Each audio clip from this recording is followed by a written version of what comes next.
Looks like it Okay, went. we are live finally. Okay, hello everybody. I hope you have a wonderful Saturday afternoon. It's a grey, snowy, rainy day here in Champagne, but luckily I am here with the wonderful Brad Baker to talk about the very beautiful 2025 harvest. So, Brad, tell me, what are your initial thoughts about the 25 harvest? Well, I guess before we start, I'll apologize. I think everybody in the United States has some form of respiratory illness. So if I sound stuffy or if I cough, apologies. I think for the past 2 months, I've had something going on with my sinuses. I think they said the flu is at its highest rate ever here. So I'm fine, but apologies if I sound funny. So 2025. I'll also say, it's early. Some people are probably mad. I even want to talk about 2025 now. Um, but again, things may change. We don't know where 2025 is going to go. My initial impression is, I think it's very nice. It's probably the best vintage potential since 2019, in my opinion. Okay. Some have said greatest harvest, this century, best Me, no, ever. I have not said greatest of the same. Well, I've said the greatest since I've been here. This has been everything I saw at Harvest, everything I tasted at Harvest. This really has been across the board, everywhere, not just in specific regions. For me, this has been really pretty amazing. The CIVC is talking in the same, or the technical team, Sebastian's team, is talking in the same notions as I've had. So we will see. Like you say, it's very early, but it's very promising. Let's put it that way. No, it, Why do it you is. say 19? What is so special 19? So, I mean, to me, again, 19 and 25 have some similarities in that, the yield was kept down. The Mhm. grapes, for the most part, were clean. When I'm tasting the Von Claire, there's three real things I look for, especially when I'm tasting, in November, December, right after the harvest. I'm really looking for what are the signs of that there's some special characteristics in the aromatics, Okay. on the palate, the flavor. And then really that third dimension is there something textural, some type of electricity in the wine? Mhm. 19 is the only vintage I ever tasted where both in the fall and the spring, all three of those were right at the top. Okay. All right. No, I'm going I to just say 25 probably should have been better. I'm seeing somewhat of a shift, and I think 25 is where that shift's taking place, where maybe people are now pushing for too much ripeness and maybe they're picking a little later. The people who used to be the last to pick 5 years ago, 10 years ago are now in the beginning or the middle. So the people who were really after ripeness, that phenolic maturity mhm. used to pick late. Now they're early. So Roederer kind of picked early, middle. Margane and Villers Marmoré used to be the last in the village to pick, is now the first. There were a lot of wines, again, that are 13 to 14%, not just Chardonnays, Pinots, that I worry about. And I worry that, there's a certain time to pick. And the right time to pick is not maybe when the grape tastes perfect, because you got 5 days, you got to harvest, and you didn't start until things were perfect. So now maybe your first day is great and everything's overripe. So it's early. But some producers work with that ripeness great. Solos always has, ripe grapes. Though, 21 was a different year and the wines turned out very well. But I don't like champagnes when your Von Claire is already at 13, 14% and already tastes like I want to drink it now. There was a little bit of that this year that I worried about. We'll have to see. But again, if you're going in with a still wine at 13, 14%, where's your champagne going to end up at? How is, your yeast really going to be working, not just for the fermentation? How are you going to get up to that second fermentation? So I have some concerns there that might pull 25 back, but the wines were good. I was shocked how open they were, for the most part in Mhm. December. We'll taste in the spring. Again, I thought 2018 was awesome when I tasted it in December of 2018. In April of 2019, you could taste the dilution. You could tell it wasn't Mhm. quite there. 2009, I didn't think was special in the fall of '09. I didn't get to taste in the spring, but people told me the wines got better. So sometimes they change. Yeah. Again, I'll be back in the spring to taste some more, but 25 is good. It's definitely better than 24, 23. 22 was also Was very, very was ripe. wasn't very difficult to be better than 23 and 20 Well, but even some of the 24. 23s have come around a little better than I've actually had some decent red wine from 23 that I didn't think anyone was going to make. So there's good wines every year.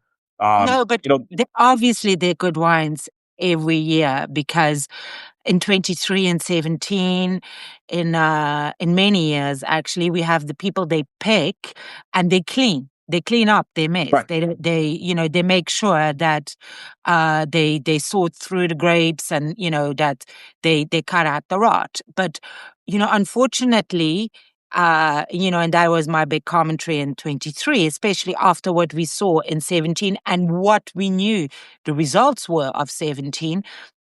To me, in a region like Champagne, sorting at tank level shouldn't be as broad as it is there. So it's because people pick things they shouldn't. This year, it was clean towards the end. It was difficult.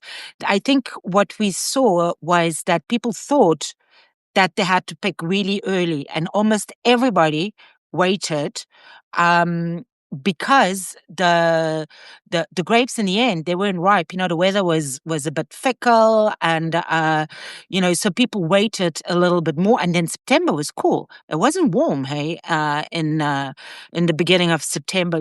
It's one of the times that we had harvest that it wasn't so warm. Normally, we don't know what to do with ourselves with harvest. So in a way, this created what people say ideal harvest conditions because, the grapes came in cool and, they were clean. The degrees that the CIVC had given or, the Réseau Matu had given were high. They were 10 and a half, 11. Chardonnay, they actually pushed it up to 11 and a half. Mhm. So, this were the official instances that sent it. They sent it around. It was in the Vigneron Champenois not that long ago. So, they basically they looked at these different things. I think what we didn't have this year, what we had in 19, was the extreme heat. We didn't have the extreme heat we had in 19, where a lot of the fruit, especially in the Aube, basically was cooked on the vine, was baked. Right. We didn't have that. And in 19 as well, we picked later. We picked in September. This year, we picked. It was the earliest official starting date. Not people asking for derogations because I think there was maybe 1 or 2 years earlier. But the official starting date was the earliest ever. And there were quite a few people that were picking in September, but they were picking first week of September 19. We started after that. We started 9, 10, I can't remember exactly, but it was well after that. So we will see, like you say. So what are the characteristics that you are finding in the wine so far? I mean, so far, again, the wines were quite open. They were very fruity, but also for the most part, and this is what differed from 22. I think the ripeness levels this year are kind of similar to 22, maybe even a little higher. Mhm. But the acidity Yeah. also has been kept in the wine. The pHs, a lot of the pHs are between 3.1 rather than 3.2 or higher that we saw in 22. So they have very, very good structure.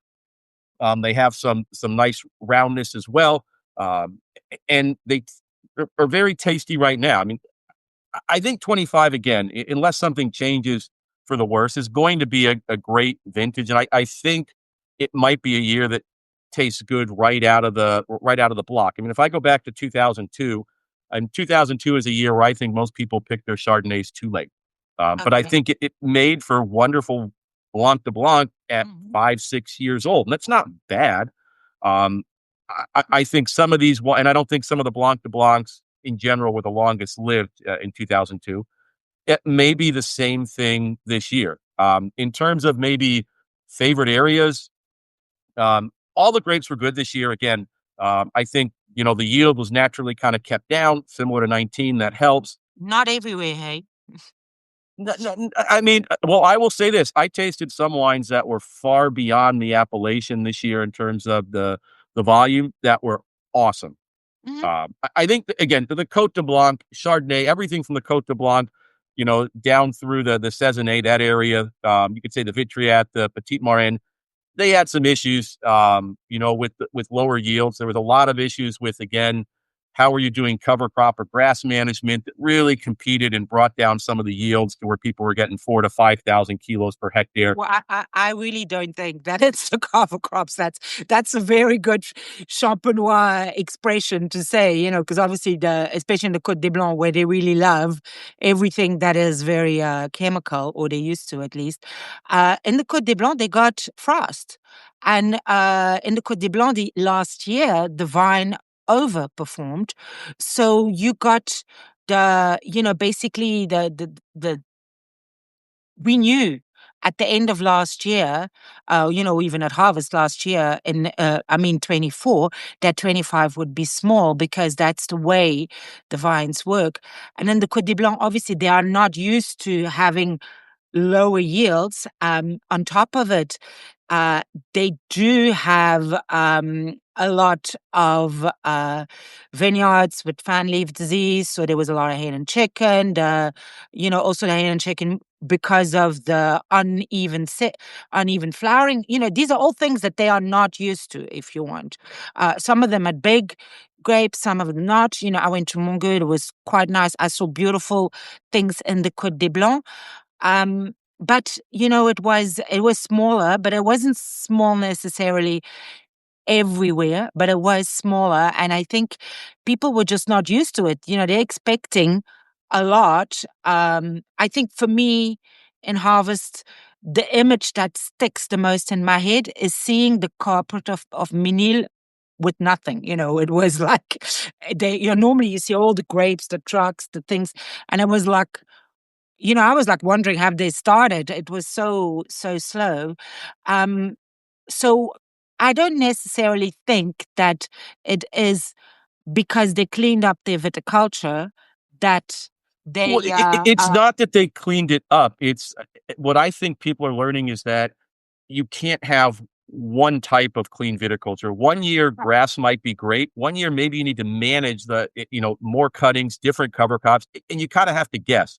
I think there are a lot of people that did the same thing this year that did in the last four, and maybe if well, they would have it's managed very or done difficult something a to little do this different. because, like for instance, in 2024, we had so much rain, the grass was growing so much faster. Um, you had to manage the grass differently. You know, I am not 100% sure if people, basically, if you want to work with nature, you need to work with nature. Unfortunately, that's the way it works. Okay. So, it's, like as if you tango, you need to work with your partner. You need to follow the moves. If you change partner, they will do different things. You need to adapt to that. It's the same as if you want to work with nature. This is not, we just throw down whatever products and we will see how it works. Um, yeah, we saw in spring 2025 was the year we were supposed to have no herbicides. It's a good thing I can't put pictures up here on the phone because it really was not very pretty. And you know, there was a lot of not pretty stuff in the Côte des Blancs. Yes, people did use cover crops, did use different things. This should basically feed the soil. There's a lot of issues that we have that are bringing the yields down that have nothing that much to do with the weather. It's to do with the soil not working properly, the vines being sick, they're having all different kinds of diseases. The CIVC is doing actually research on trying to fix the fan. They found natural resistance for fan leaf, so they're planting this in the vineyard. They're doing basically tests on that. It's at the moment it's still not very much communicated about because it's really still being tested. But there are a lot of issues and diseases. Flavescence dorée, it was contained, but contained doesn't mean eradicated. There were this year the same amount of sick vines as last year. They were just not necessarily in the same area, but it means it's there. It's not gone. Okay. You need to continue to fight. There's a huge issue. They spoke about it at the AVC. There's a huge issue with chlorose, so the yellow leaves. So we had this. We saw this. I took videos of this in 24 because it was terrible with the rain. So everybody said, oh, it's too much rain. The soil couldn't cope. The vine couldn't cope. We didn't have that amount of rain in 25, yet we did have that issue. And this is all to do with the nutrients from the soil that cannot be absorbed by the plant anymore. And, part of that is because, the soil needs to be regenerated. If everybody's talking about regenerative viticulture, it is because they're starting to understand that without soil, they're not going to go very far. So I think that those things are there. They were this year, what I saw, the biggest yields I saw were in the Aube, which is good for them because they've had yeah, nothing. it's the first year I think that, and also in areas with Meunier and all the areas where normally you have really small yields, and if you looked at the average yields, is above the commercial yield, not much, but a little bit. I think it was 9.2. I didn't recheck it. I don't have the figure in my head, but it was above the commercial yield. So that in the end it was okay. But as was mentioned at the AVC, the areas that normally always have all the grapes, they didn't have them, and obviously that caused quite Right. I mean, the a Cote lot de of Blanc normally is issues. very large. Normally you get, I mean, go back to And the 2004, people were Cézanne getting, and the Vitry. yeah. I mean, so, and again, they had smaller clusters. The cold weather during flowering tended to affect Chardonnay, the Cote de Blanc, a little bit more. So I think everyone thought the yield would be larger. It wasn't, but No, the wines are still, the wines still taste good. There's nothing wrong with them. the juice was Uh, clean and it was very good. I haven't tasted wine yet. I don't like tasting before the new year. Um, but the juices were really amazing. What I really liked was there was this kind of linear finesse in them. So you had the fruit and you had the floral flavors, but you did have already that that you can see that. I think it's the acid and the pH, that balance. You really saw it. They were very, very linear. So I think it's a year that even when you try, it's going to be very hard to make something really bad. I hope so. I mean, again, 2019, my saying is the worst vigneron, the worst winemaker still made a good wine in 2019. Sometimes nature just gives you a gift. Mhm. And so we'll see, this year. I mean, the other worry I have a little bit on 25, and it was 86 days, I think was pretty much the average from, flowering to harvest start. It keeps getting shorter and shorter. How is that going to affect things? And then you have some people who say, well, I want to wait for 90 to 95. Then you get into, are the grapes going to be overripe? So again, it's like all of a sudden, if you declare instead of 18 years old as an adult, now you're an adult at 15. Get out of the house, go live on your own. I kind of feel like that's what's happening to some of these vines is there enough time for them to really grow up? And that was it was a great growing season. I'll also say, just because I have to mention him one last time, that, the last time I talked to Fred Panayotis from Ruinart Mhm. was early in 2025, bless his soul and his family. But he told me he was very excited about the winter that ended Yes. 24 and came into 25. He said, it's cold, it's rainy. He said, this is perfect. If we have a nice, dry growing season, 25 has the potential to be something special because we're getting all this rain and it's going to just energize everything. This could be something. And I think, Maybe. he was right. Well, he was a great winemaker. Actually, I saw Wine Searcher published their most read articles, and the piece, the eulogy I wrote for him, based on other people, basically, because I didn't know him that well, or not at all, actually, um, was the sixth most read piece this year, which shows you what an amazing person he was. And I'm really happy I wrote that piece. Um, I send it. I didn't ask to be paid. I don't like making money from people's death. That's not necessarily a great thing. But I am really happy because it shows you, how well known. Because there's a lot of people, important people that died last year, winemakers, different things, and the fact that this basically captured the attention of so many people. I have no idea how many people read it, but millions, obviously. But the thing is, so that really makes me happy because he did do quite a lot of interesting things for the region, and you know, I think you need to give credit where credit's due. You don't just do these different things. I think his wine's improved, I don't know.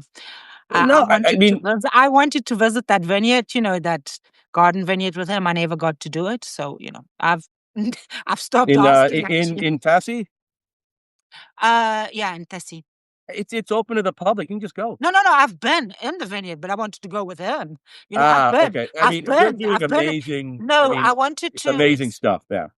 No, because I've seen all the different things. Actually, I took the lady that came here, to speak at Telmont for when they talked about ROC. I took her to see that vineyard when we drove to Reims, because I said, just to show her that even though sometimes things are not necessarily certified, because she did do some work with LVMH as well, because she had been speaking at the Living Soil Forum. So I did take her to see that vineyard, because it's uh I think it's a showpiece for what champagne could be. So I think it's good that we show people this. Everything good and bad. I mean, all of the research on, regenerative soils, all the way down to what happens if we irrigate our crops? What are they going to do? I mean, everything you can think of, they've got going on there. And I know it was a big project from Fred and the current chef de cave, Caroline, as well, was very, very involved in it. It's I mean, really impressive, the work and everything that they've put into that. So again, Fred said, I think 2025 has potential. Before it happened, he was right. He's right. He's In blessing it from above. Yeah, yeah. In terms of, maybe my favorite area, and I'm finding this more and more too, the northern Montagne de Reims did, Mhm. I thought, wonderful. And I'm finding more and more of a trend, especially as temperatures continue to rise from global warming, that the cooler side of the mountain is showing really, really nice. And I'm going to say everything from, let's say Villers Marmory all the way across, to really, and you can keep going if you want to a quail and things like that. As you go around, uh, the grapes were, I mean, in Villers, I enjoyed, in Verzy and Verzenay, I thought were really nice. In Lude, Mailly, which sometimes to me was maybe a little too hard and coiled, now opening up a little bit and showing some fruit along with its minerality. Really, the Montan, and Beautiful, it's beautiful. really nice. The Pinots again were really, really good this year. Chardonnay tends to be good most years. Meunier I was think the beautiful. great years a lot of times are when the Pinots also do well. Pinots did well this year. And, some of my favorite Pinots came from places where the yields were 12, 13, Mhm. 14, 15,000. They were clean. They were fresh. They were very, very well balanced. Also a year where I think, not doing the malolactic so much helps out. And there's always people who don't do mallow, but even some of the larger producers, to see them start saying, we're going to hold back more mallow on certain plots, or, instead of doing 5%, doing no mallow on 30 or 40. I think it's a good year where, again, the wines want to do mallow, let them, but not doing the mallow, again, I think has been a good choice, especially on some of the Von Clair I've tasted. Dominique Demerville Lallier, I thought it was a funny comment. He said it's our best August harvest ever. And he said that because they harvested the majority of their grapes in August. So he said, that's not Yes. normal. He said, and normally when we harvest the majority of grapes in August, it's not a good sign.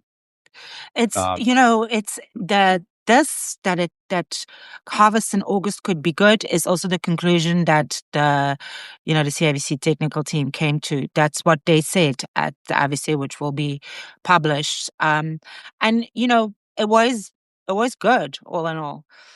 Anyway, the one thing you forget is the Meuniers. The Meuniers were good. A lot of people don't talk a lot about Meunier because mhm. obviously it's not the noble Pinot and the noble Chardonnay, but this year they showed great potential. They showed quite good potential in 24 as well. The yields were really small, but the juice was quite nice. So I think that we mustn't forget that this is one of the unique things of Champagne de Meunier, and that as they are creating more grape varieties and doing more things, I think it's important that we remember that Meunier is a grape that they had from a long time, and it seems to be managing the climate change. It seems to be going along, which is a good thing because it's what makes champagne in a way. Even though today they've planted it in England, they're planting it in different places, but it is still very much the champagne grape. Pinot Noir and Chardonnay, you have in sparkling wine everywhere. Okay. In my So, opinion. no, I mean, I will agree. And again, the Meuniers tend to not get as ripe. Again, a lot of people, your Meuniers were just touching 11%.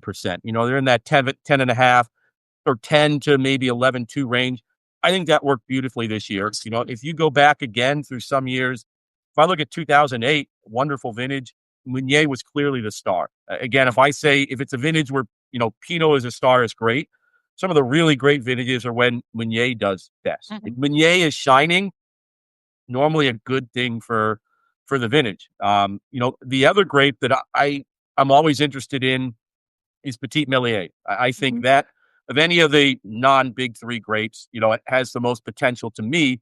And not necessarily always pure, but sometimes it gives it that little spark. Like if I think of um, Pauline Colin Baresh's wines, her 2019 has just 5% of Petit Melier, gives it that extra burst. And in some years, because it keeps that energy, that electricity, or that acidity there, it helps out. And I think Petit Melier did quite well in 25. It's not a lot of it. You can't always taste it, but tasting some of what Aurélie and Lahert did, and I think adding a little bit of that to the blend might also be more of the future because you get some of that energy and that zip, and it brings it back and maybe pulls back, some of the potential alcohol. The other thing a lot of producers said is that even though some of the grapes were very ripe, and I said 13, 14, this is high, if you're blending, it's going to come down. It's Yeah. more the straight 25 vintage wines. If you're blending all 13, 14, and a lot of producers have things between 11 and 14, so they can blend Yeah. too. So I should say it's more my worry is if all you I had was, I actually don't think that a lot of producers have 14. I think a lot of producers, the average degrees, again, I don't have them, in front of me. But I think it was something between 10 and 11, which well, is which again, is the very large producers, again, again, yeah. these are figures given by the CIBC, but they do get all the information back. So and this is given to the winemakers, so this is not given to the press. If you want, well, No, I we agree, get but it I because also we think there, but this is not most of necessarily. champagne still is picked too early. I hate to say this, that most of champagne isn't probably what we choose to drink. Um, so of course that's going to bring the average down. No, it will. I think it will. It will bring the averages down, and I don't know. It will be. I think it's a great year. Last question I have before we go, because I can't see what the time is on this thing, and I don't want to keep people too long. Is have you been able to taste some Voltis? Because this harvest was the first harvest that there were growers and producers that had it.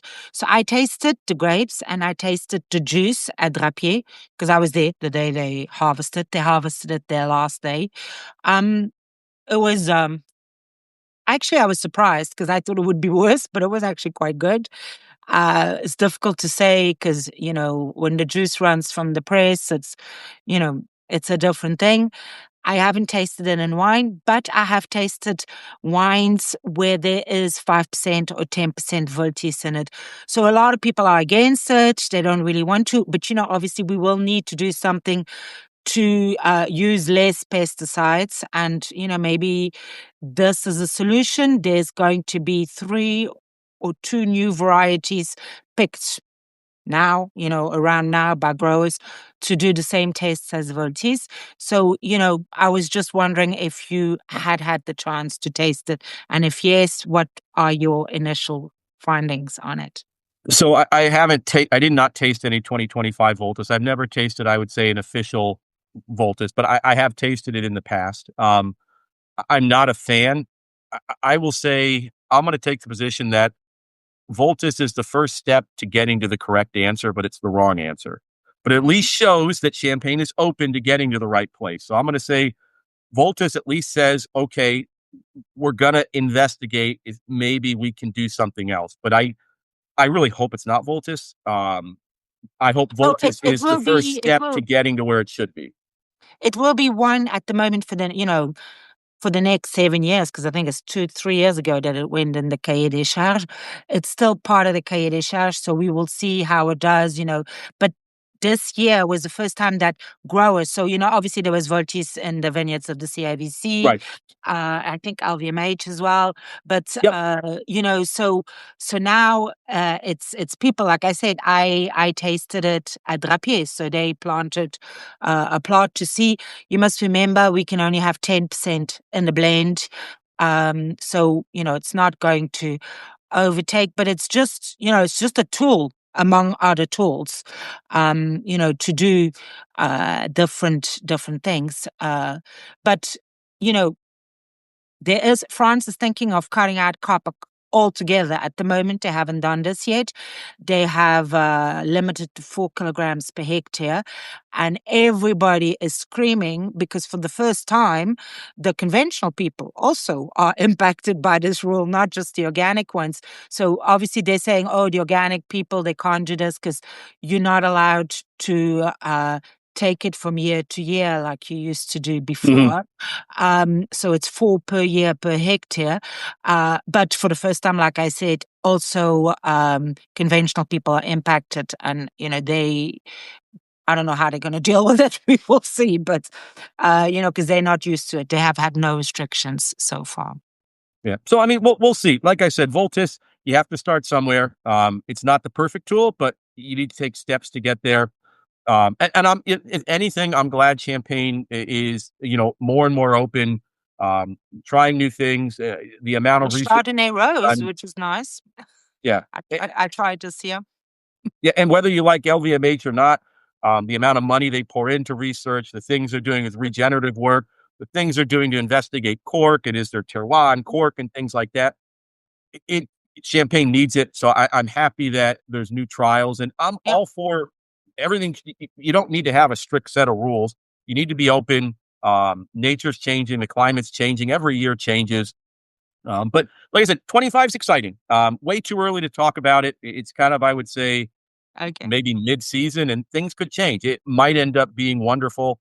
I'll say 2015, everyone thought was great, when it was bottled. Hasn't turned out nearly as well. So, Yeah. why We'll don't we see. talk another 8 years from now or 9 years from now? And we'll Oh man, get not the 8 years from now. final Okay. conclusion. All right. 2009, no one thought was going to be nearly as good as it was when it was bottled. So, I know um, but maybe we will have another chat like this after you've tasted everything in spring. That will give you a better idea of all the things that you know, that were there. we'll, People we'll will we'll see, have we'll more see how the things. wines grow up. And we'll That's see it. how And then some of the afterwards, blends and we're things are going to done. have to wait. We're going to have to wait what happens. Anyway, thank you so very much for your time. It was really, really interesting. It was lovely to see you. I can't wait to see you in real life in April, I think, is the next Yes. time you come. Yes. And we have to grab a coffee since we weren't able to do Oh one yeah, in December. we're gonna grab coffee again. So thank you so very much, Brad, and have a wonderful weekend. Hope's not too snowy where you are. So we were actually almost 16 degrees Celsius yesterday. So we're going to get cold again, but I literally wanted to go out in my shorts yesterday. I'm like, this is awesome. It's almost the summer. And then we're going to go right back down to zero. Okay, all right. Okay, well, dress up warm again then for today and have a wonderful day. Thank you so very much. All right. Brad. Thank you for having me, Caroline. Take Thank care. you. Keep up the good Thank work. you. Bye-bye. Bye. Bye, everybody.